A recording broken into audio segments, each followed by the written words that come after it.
Pernahkah Anda membayangkan bagaimana dunia ini dimulai? Sebelum ada langit, sebelum ada bintang, bahkan sebelum waktu itu sendiri ada. Hanya ada Dia Allah yang kekal. Alkitab dalam Kejadian pasal 1 ayat 1 menulis, pada mulanya Allah menciptakan langit dan bumi. Sebuah kalimat yang sederhana, namun menyimpan kekuatan luar biasa. Dari satu firman yang keluar dari mulutnya, seluruh alam semesta mulai terbentuk. Ini bukan sekadar dongeng, tapi sebuah kisah agung tentang bagaimana Sang Pencipta menyusun segalanya dengan hikmat dan kasih-Nya. Mari kita telusuri bersama, hari demi hari, keajaiban penciptaan yang luar biasa ini. Pada awalnya, bumi belum berbentuk dan kosong. Gelap gulita menutupi samudera raya yang tak bertepi. Suasana sunyi dan hampa. Namun, di tengah kekosongan itu, Roh Allah melayang-layang di atas permukaan air, siap untuk berkarya. Lalu, terdengarlah suara yang membelah keheningan. Allah berfirman, "Jadilah terang." Seketika, cahaya pertama memancar, menerobos kegelapan yang pekat, dan terang itu pun jadi. Allah melihat terang itu baik, lalu Ia memisahkan terang itu dari gelap. Yang terang dinamainya siang, dan yang gelap dinamainya malam. Jadilah petang dan jadilah pagi, itulah hari pertama. Setelah terang diciptakan, karya Allah berlanjut. Pada hari kedua, Ia berfirman lagi, menciptakan sebuah ruang pemisah. Ia menciptakan cakrawala yang kita kenal sebagai langit untuk memisahkan air yang ada di bawahnya dengan air yang ada di atasnya. Bayangkan, dari firman-Nya, terbentuklah atmosfer yang melindungi bumi, awan-awan yang membawa hujan, dan ruang biru yang membentang luas antara bumi dan surga. Pada hari ketiga, fokus Allah beralih ke bumi yang masih tertutup air. Ia memerintahkan agar semua air yang ada di bawah langit berkumpul di satu tempat, sehingga tampaklah yang kering. Di atas daratan yang baru terbentuk, Allah menumbuhkan kehidupan pertama. Ia berfirman, "Hendaklah tanah menumbuhkan tunas-tunas muda, tumbuh-tumbuhan yang berbiji, dan segala jenis pohon buah-buahan, rumput, semak, dan pepohonan yang menjulang tinggi mulai menghiasi daratan."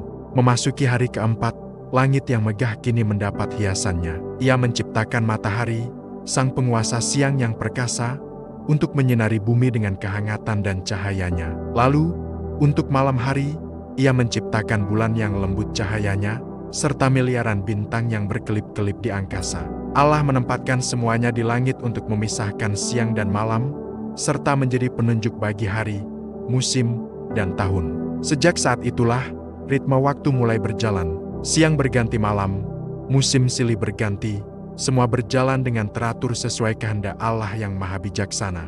Pada hari kelima, Allah berfirman, "Hendaklah dalam air berkeriapan makhluk yang hidup, dan hendaklah burung beterbangan di atas bumi melintasi cakrawala." Dengan firman itu, lautan yang tadinya sunyi menjadi penuh kehidupan. Ikan-ikan besar dan kecil, dari paus raksasa hingga makhluk laut terkecil, mulai berenang dan memenuhi samudera.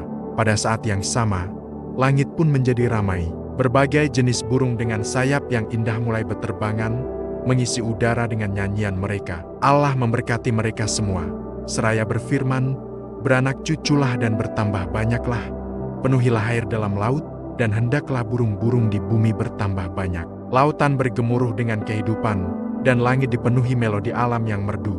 Puncak dari semua karya penciptaan terjadi pada hari ke-6.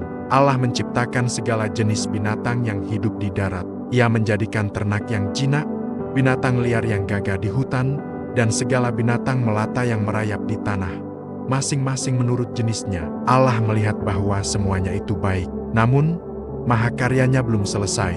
Inilah momen yang paling istimewa. Allah berfirman, "Baiklah kita menjadikan manusia menurut gambar dan rupa kita." Maka, dari debu tanah, Allah membentuk manusia pertama. Ia menghembuskan nafas kehidupan ke dalam hidungnya, dan manusia itu pun menjadi makhluk yang hidup. Diciptakannya mereka, laki-laki dan perempuan, sebagai puncak dari segala ciptaan. Kepada manusialah Allah memberikan kuasa untuk memelihara dan menguasai bumi beserta segala isinya. Ini adalah bukti kasih-Nya yang terbesar. Ia ingin berbagi dunia ciptaannya dengan kita. Setelah 6 hari bekerja tanpa henti, seluruh alam semesta telah selesai diciptakan. Allah memandang segala yang telah dijadikannya, dan Alkitab mencatat, sungguh, semuanya itu sangat baik. Ciptaannya sempurna, harmonis, dan penuh keindahan. Maka, pada hari ke-7, Allah berhenti dari segala pekerjaan penciptaan yang telah dilakukannya. Ia memberkati hari ketujuh itu dan menguduskannya. Hari ini menjadi simbol istirahat, damai, dan perhentian di dalam Tuhan.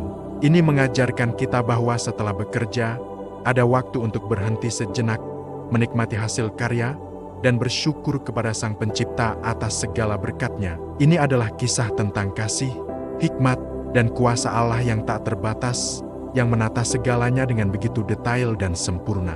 Dan kuasa yang sama yang menciptakan alam semesta dari nol, masih bekerja sampai hari ini di dalam hidup kita. Kuasa-Nya mampu mencipta harapan di tengah keputusasaan, memulihkan yang hancur, dan menghidupkan kembali apa yang kita anggap telah hilang.